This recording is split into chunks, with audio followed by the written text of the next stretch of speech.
La stadification des cancers, terminologie de la stadification.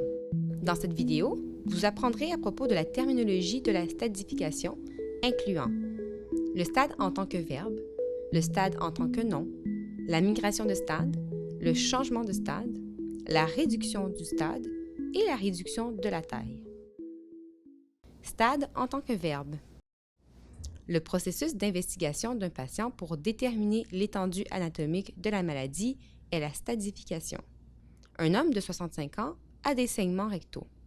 Après son examen, on lui diagnostique un carcinome rectal. Une biopsie confirme ce diagnostic. Une IRM est ensuite faite pour examiner de plus près le cancer. L'IRM ne montre aucun ganglion lymphatique atteint. Une tomodensitométrie du thorax, de l'abdomen et du pelvis ne montre pas de métastase. Ceci est le stade en tant que verbe. Stade en tant que nom. Une fois les investigations terminées, le stade peut être déterminé. Dans cet exemple, le stade est C, T3, N0, M0. Ceci est le stade en tant que nom.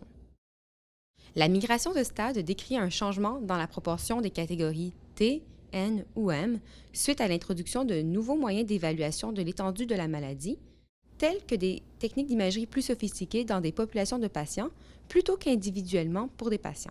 Par exemple, un groupe de patients peut avoir une maladie de stade 3, mais l'année suivante, un groupe similaire de patients est testé avec une nouvelle investigation, telle qu'une tomographie par émission de positrons ou TEP, ce qui montre la présence de métastases chez certains patients.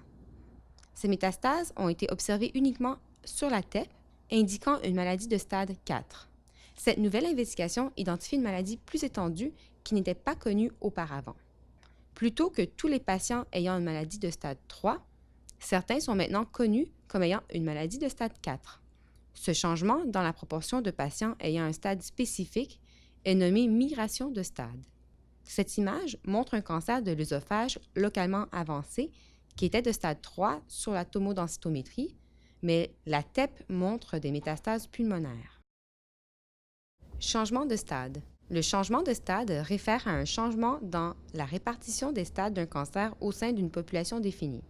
Cela peut être un changement avec une plus haute proportion de cancers de stade précoce suite à l'introduction de programmes de dépistage ou avec une plus haute proportion de cancers de stade avancé lorsque l'accès aux soins devient limité.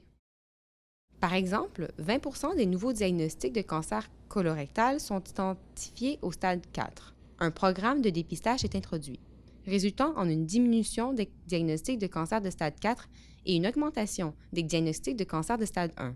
Ce changement est le résultat du dépistage et de la détection précoce et constitue un exemple de changement de stade. Réduction du stade. La réduction du stade réfère à une réduction de la catégorie T ou N après un traitement néoadjuvant. Par exemple, une tumeur est définie cliniquement comme T3. Un patient reçoit un traitement néoadjuvant et après une nouvelle investigation, la tumeur est classée T2. Ceci est un exemple de réduction du stade. Réduction de la taille. La réduction de la taille réfère à une réduction de la taille de la tumeur après un traitement néoadjuvant. Par exemple, une tumeur T3 mesure 5 cm de taille. Le traitement néoadjuvant est administré. La tumeur est toujours classée comme T3, mais elle mesure maintenant 3 cm. C'est ce que l'on appelle la réduction de la taille et non la réduction du stade, car il n'y a qu'un changement de la taille et non pas de la catégorie de la tumeur. Dans cette vidéo, vous en avez appris plus sur le stade en tant que verbe, le stade en tant que nom, la migration de stade, le changement de stade, la réduction du stade et la réduction de la taille. Pour une liste de ressources utiles et de publications sur la stadification TNM, visitez le site web UICC.